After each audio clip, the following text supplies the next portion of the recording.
ગાંધીનગરમાં 10મો આંતરરાષ્ટ્રીય યોગ દિવસની ઉજવણી નિમિત્તે પ્રેસ કોન્ફરન્સનું આયોજન કરવામાં આવ્યું હતું, જેમાં રાજ્યના ગૃહમંત્રી હર્ષ સંઘવી દ્વારા જણાવવામાં આવ્યું કે આંતરરાષ્ટ્રીય યોગ દિવસની તૈયારીઓ ચાલી રહી છે। આપણા માટે ગૌરવની વાત છે કે આપણી યોગ પદ્ધતિ દુનિયા સુધી પહોંચી છે। ત્યારે 21 જૂને નડાબેટ ખાતે રાજ્યકક્ષાના યોગ દિવસની ઉજવણી કરવામાં આવશે, જેમાં મુખ્યમંત્રી સરહદ પર જઈ યોગમાં જોડાશે। રાજ્ય સરકાર, બીએસએફ અને ત્યાંના ગ્રામજનોમાં યોગમાં ભાગ લેશે। તેમજ સાંજે મુખ્યમંત્રી બીએસએફના જવાનોને મળશે। સાથે જ દેશના ગૃહમંત્રી અમિત શાહ અમદાવાદ ખાતે યોગ કાર્યક્રમમાં હાજરી આપશે, જ્યારે મનસુખ માંડવિયા દિલ્હી ખાતે હાજરી આપશે। 21મી જૂને દુનિયાભરમાં યોગ દિવસ તરીકે ઉજવાય છે। ઇન્ટરનેશનલ યોગા દિવસની તૈયારીઓ દેશભરમાં જ્યારે જોરશોરથી ચાલતી હોય, કાલે દુનિયાના સૌ દેશોમાં, સૌ વિદેશીઓથી લઈને ભારતીય લોકો યોગ કરતા આપણે સૌ લોકોને નજરે જ્યારે પડશે, ઇન્ટરનેશનલ યોગા દિવસ આપણા સૌ માટે ખૂબ ગર્વની વાત છે કે આપણી પ્રાચીન, આપણી સંસ્કૃતિ, આપણું યોગ એ ભારતથી હવે દુનિયા સુધી પહોંચ્યું છે। અને કાલે ગુજરાતમાં પહેલીવાર, દેશમાં બી ને દુનિયામાં બી કદાચ પહેલીવાર આવી કોઈ કાર્યક્રમનું આયોજન થયું હશે કે જેમાં ખુદ મુખ્યમંત્રી શ્રી બે દેશની સરહદો પર .0 પર જઈને યોગનો કાર્યક્રમમાં હાજરી આપીને રાજ્યના નાગરિકો જોડે યોગમાં જોડાશે। કાલે યોગા દિવસ નિમિત્તે માનનીય મુખ્યમંત્રી શ્રીની આગેવાનીમાં રાજ્ય સ્તરના કાર્યક્રમનું ભારત પાકિસ્તાન બોર્ડર નડાબેટથી આગળ .0 પર કરવામાં આવ્યું છે। અહીં કાર્યક્રમમાં હજારોની સંખ્યામાં લોકો મુખ્યમંત્રી શ્રી જોડે યોગ કરશે। યોગ જોડે જોડે આ વર્ષે આદરણીય પ્રધાનમંત્રી શ્રીએ આ યોગ દિવસનો નારો કે સ્વયં અને સમાજ માટે યોગ સૌ લોકો કરે, એનો સંદેશો ભારત પાકિસ્તાનની બોર્ડર પરથી આપશે। રાજ્ય સરકાર, બીએસએફ અને બોર્ડરો પર રહેતા ગામના સરપંચો, ગામના નાગરિકો સૌ લોકોએ સાથે મળીને આ કાર્યક્રમનું આયોજન કર્યું છે।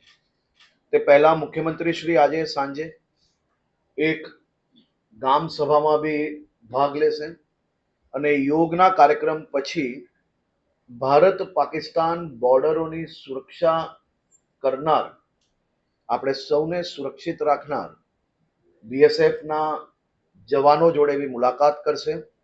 એમની જોડે કાલે સવારે અલ્પાહારનો બી એમનો કાર્યક્રમ છે। આ પ્રકારે વિવિધ કાર્યક્રમને લઈને આજે મુખ્યમંત્રી શ્રીનો બનાસકાંઠાનો પ્રવાસ ગોઠવવામાં આવ્યો છે।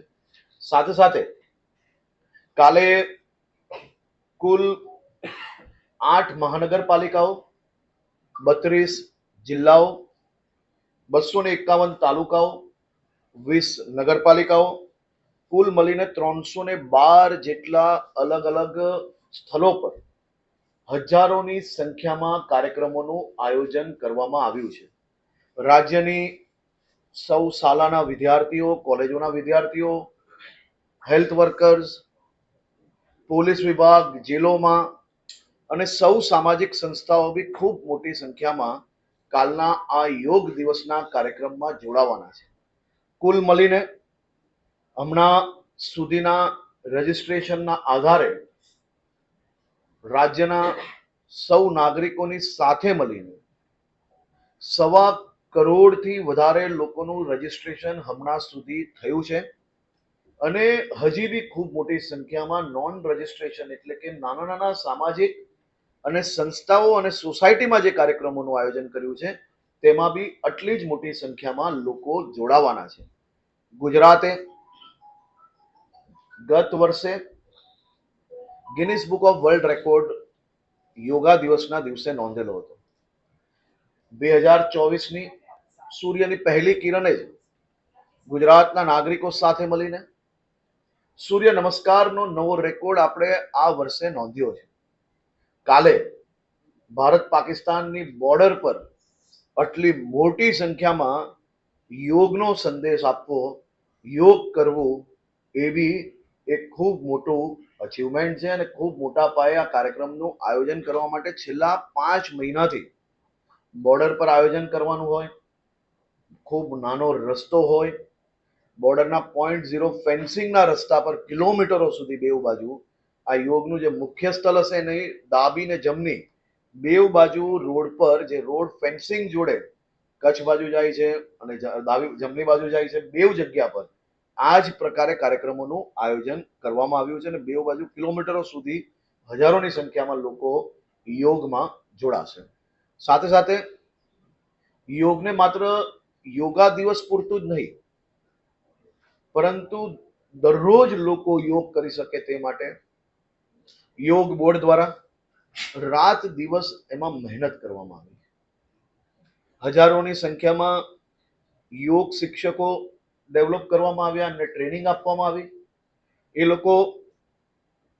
લોકોને સેવા કઈ રીતે આપી શકે, જાહેર સ્થળો પર, મહાનગરપાલિકાના બાગોમાં, સ્કૂલોની અંદર સ્થળ લઈને બપોરે ટ્રેનિંગ ક્લાસીસ યોગના કઈ રીતે ચાલુ થઈ શકે, આ બધી જ વ્યવસ્થાઓ સાથે સાથે ગુજરાતમાં યોગ કરનારની સંખ્યા દિવસે ને દિવસે વધે તે માટે ગ્રાઉન્ડ ઝીરો પર બી યોગ બોર્ડ દ્વારા કામગીરી ચાલુ કરવામાં આવી છે અને ખૂબ સારી રીતે યોગ બોર્ડના અમારા પ્રમુખ અને એમની ટીમ આખું કામગીરી કરી રહી છે. BS9 TV ન્યૂઝ સાથે રવિન્દ્ર ભાદોરિયા, ગાંધીનગર.